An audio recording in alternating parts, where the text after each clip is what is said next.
Hello everybody, Econ with Dave. I'm back again. Now thank you to Unusual Whales. When they turned around and they said right here, 58% of recent Gen Z grads are still on a job hunt for a full-time job. A stark contrast to just 25% of earlier grads like millennials, Gen X, and baby boomers at the same stage, per Fortune. Alright, I have a bunch of data here. I went ahead and got everything together, so let's figure out what the fuck is going on right now.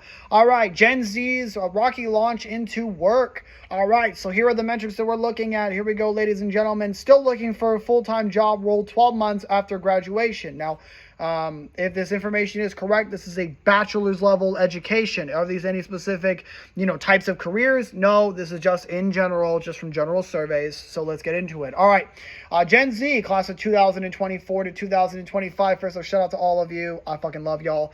Over 58% are still looking for work. Now, when they say at the same point, these are different areas. The millennials, Gen Zs, and boomers had different eras, and there were probably the same people from those generations that had different times. They went to college and went to school and got their degree. So say your numbers with pieces of salt, but understand people are actually struggling right now. So 58% of Gen Z says they're not finding anything 12 months after graduation. For millennials, Gen Z, and boomers at the same point, that was at 25%. That is a doubling. A doubling. You go to school. They told you since you've been born, you got to get an education. You don't want to be a janitor. You don't want to be the janitor. You want to be the doctor. You don't want to be the school bus driver. You want to be the teacher or the principal. How can you if you can't even get your foot through the door? You know what? I don't have a bachelor's degree, but I can tell you, I applied to over 100 accounting jobs, and I got this the entire time. Not even a single interview. Stupid ass AI filtering me out, trying to find the person that will be willing to take the most cheapest wage, who's the most overqualified for the job, because no one wants to teach anyone anymore. That's why that I left my last job. It was this bum-ass company that was an e-commerce company who had the excuse of saying, I know you offered to intern for free, but we would rather hire someone in the Philippines because they only charge $2,500 every 2 weeks instead of paying you. Cool. You wonder why Trump won? You wonder why people got disillusioned? I'm not disillusioned on that bullshit, but you wonder why people are? No fucking shit. Stupid fucking idiots. So, had a job lined up before commitments. Before commitments. So, they're telling me, a Gen Z, 12%. 12% had a job lined up before their cap was already in the air. It was 40% for millennials, Gen Zs, and boomers at the same point. Young adults who are not in education, employment, and or training. 4.3 million, although there is no data for the other side.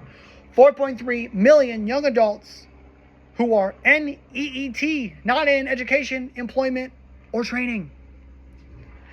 Good. Now, the average tenure in the first role that the Gen Zs get. Now, as you can tell, it was 3 to 5 years plus typical for early cohorts.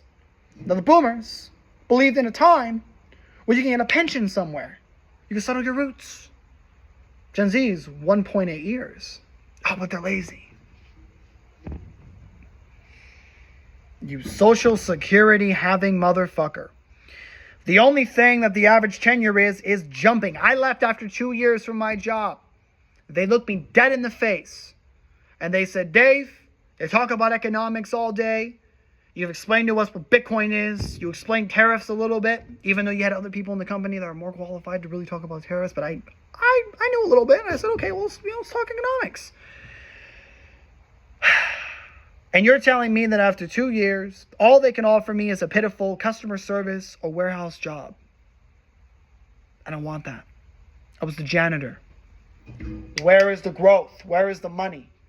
Because if I want to make $20 an hour, I'll sit around flipping goddamn burgers for a living. All right?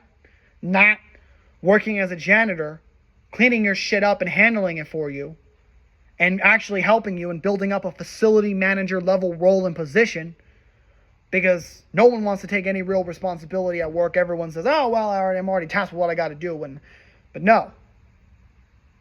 So 2 years, yeah, of course. I'm moving on for the opportunity. CEO stops me in the stairway. Oh, we're super sad that you're leaving us. Turned to him and I said, I didn't leave you. You left me. Do you want to think about that for a second? Do you want to comprehend the fact that you chose to hire overseas people when I could have easily proven to you that I could do the actual work, show up and work for free? Intern. 6 months. I even offered to come in 2 hours earlier for my shift, 10 a.m. I'll show up at 8 a.m. on the dot, sitting there taking notes. I'll sign an NDA. I'll do whatever you need me to do. So 2 years, yeah, because I'm not going to waste my time in a place that's disrespectful. And if my reaction in the workforce is the same as these people's, opportunity, brass rings, don't hang them over. Don't be Vince McMahon and hang them over. Give me them. And let me show you my real worth in the economy. The share of those who view their job as a short-term situation, over 58%. There's no data for the other group. 58%. Of course, it's a short-term situation. My current job is a short-term situation.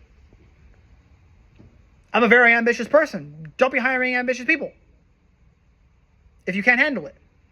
Step out of the kitchen when you can't afford to handle the heat. So what's behind the 58% to 25% gap? Entry-level squeeze from automation and AI. Credentials are out of sync with openings. Hiring hurdles are steeper. Macro drags of 2024 to 2025, white-collar layoffs, higher for longer rates, and a slower vacancy growth, meaning fewer openings, just as the largest graduating class hits the decade, with the smallest market ever.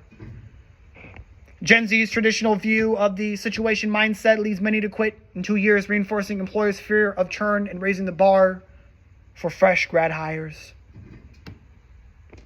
Now, what'll happen is the home buying timeline is going to, wealth gap's going to, corporate knowledge pipeline, rapid churn, more onboarding and erodes institutional memory, squeezing margin over time. But even the last company, they didn't care. They said, I'd rather just hire a professional and throw them in 6 months later. If they don't work out, we'll just can their ass. That's the attitude of these young millennial employers. Very, very dangerous for our country. But what a reality ultimately we're in. I mean, ultimately, all this data is kind of just fucking garbage. I mean, I honestly really don't give a shit about what employers can do to help the situation because we're in the situation now.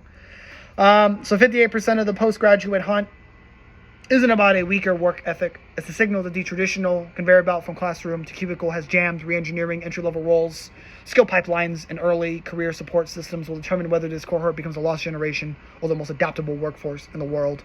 Ultimately, at the end of the day, it's on us to create our own wealth, to focus on niches and to start our own businesses, and to be not reliant on these dipshits, these fucking losers, but it's to be reliant on our strengths as entrepreneurs, geniuses, and those that believe in ourselves, because who will take care of you if no one is there to really help you? This has been another Econ with Dave episode. I love each and every one of you, especially my Gen Z cohorts.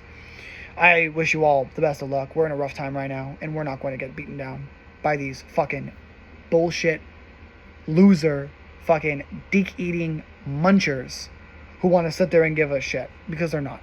We're going to win, and we're going to win so fucking big, no one's going to see what we have coming and up our sleeve.